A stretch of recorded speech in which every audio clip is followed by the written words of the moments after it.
Xiaomi ascended to become the second-largest smartphone manufacturer in Europe by selling a very specific narrative: premium hardware delivered at aggressively low prices. Millions of consumers bought into the promise of top-tier technology that comfortably fit their budget. But that low retail price masks a very different reality. Regulators across the European Union are currently dissecting a corporate strategy built on systematic consumer exploitation and cross-border legal violations. The heavily discounted price tag you see in the store is heavily subsidized. Xiaomi offsets the cost of its hardware by extracting hidden, non-monetary payments directly from the user's physical health, their wallet, and their personal data. We begin in France, where a nationwide investigation known as the PhoneGate Scandal exposed severe hardware dangers. Regulators tested devices for their SAR levels. Specific absorption rate is a strict European metric measuring the speed at which human tissue absorbs dangerous radiofrequency energy. For the Xiaomi Mi Note 10, advertised trunk absorption was a safe 1.392 watts per kilogram, but French regulators clocked it at 2.45, blowing past the 2.0 EU limit. This was systemic. The Redmi Note 5 also exceeded head radiation limits, measuring 2.08. When caught, Xiaomi refused to recall the physical hardware from store shelves.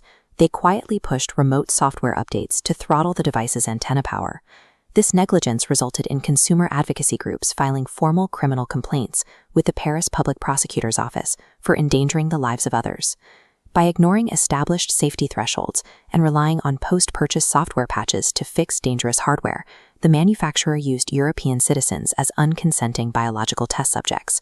They prioritized their inventory margins over human safety. The exploitation extends beyond the hardware itself and directly into how Xiaomi acquires its customers. Spanish consumer protection advocates recently dragged the company before the Directorate General for Consumer Affairs. To push the expensive new Xiaomi 15 flagship smartphone, the company launched an aggressive promotion: buy the phone and receive 2 Pad 7 tablets entirely for free. Consumers paid for the premium phone, but the tablets never arrived. Investigators discovered Xiaomi had secretly capped the promotional inventory at exactly 8,300 units.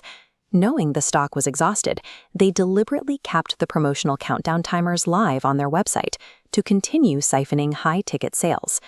Under European law, failing to provide real-time stock updates for high-value gifts is classified as an unfair commercial practice. The promotion was a calculated bait-and-switch, utilizing false expectations to manipulate the consumer's economic decision-making. Once a user has bought the device, they are caught in Xiaomi's after-sales ecosystem. The Italian Competition Authority, Italy's primary antitrust and consumer rights regulator, recently levied a €3.2 million fine against the company for treating broken phones. This diagram illustrates their standard operating procedure. If a user sent in a phone with a dead internal motherboard, technicians would scan the exterior casing. If they found a superficial scratch, less than 5 millimeters long, they would deny the legally mandated free internal hardware repair. Xiaomi then held the device hostage. They forced the user to pay for cosmetic damage and illegally charged inspection fees to simply return the phone. By conflating normal external wear and tear with manufacturing defects, Xiaomi intentionally engineered a friction-heavy warranty process. They financially punished users to nullify their statutory consumer rights, saving millions in repair costs. The physical hardware and the financial warranties are ultimately secondary to the digital trap. Xiaomi recently accelerated this lock-in with the rollout of HyperOS. HyperOS is Xiaomi's proprietary operating system, designed to tightly connect its mobile devices with its broader smart home ecosystem. To keep users entirely within HyperOS, the company actively blocks bootloader unlocking. A bootloader is the initial software that runs before the operating system, and unlocking it allows users to install alternative, untracked software. When power users attempt to unlock their legally purchased devices, Xiaomi servers reject them with arbitrary quota limit reached errors. Purchasing the physical hardware does not grant you autonomy over it.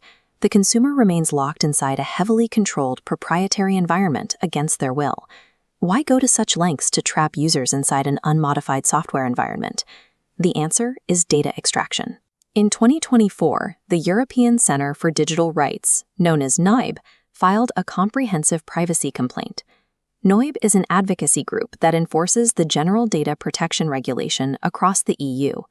They provided evidence that Xiaomi's Mi Fitness app illegally funnels highly sensitive European health metrics and biometric data directly to servers located in Beijing. This graphic demonstrates the findings of the Lithuanian National Cybersecurity Center. Investigators discovered built-in censorship software inside Xiaomi firmware. While dormant for European users, it scans incoming data and possesses remote capability to silently filter out terms like Free Tibet and 89 Democracy Movement. This creates a direct geopolitical vulnerability. Under the 2017 Chinese National Intelligence Law, private privacy safeguards are legally overwritten.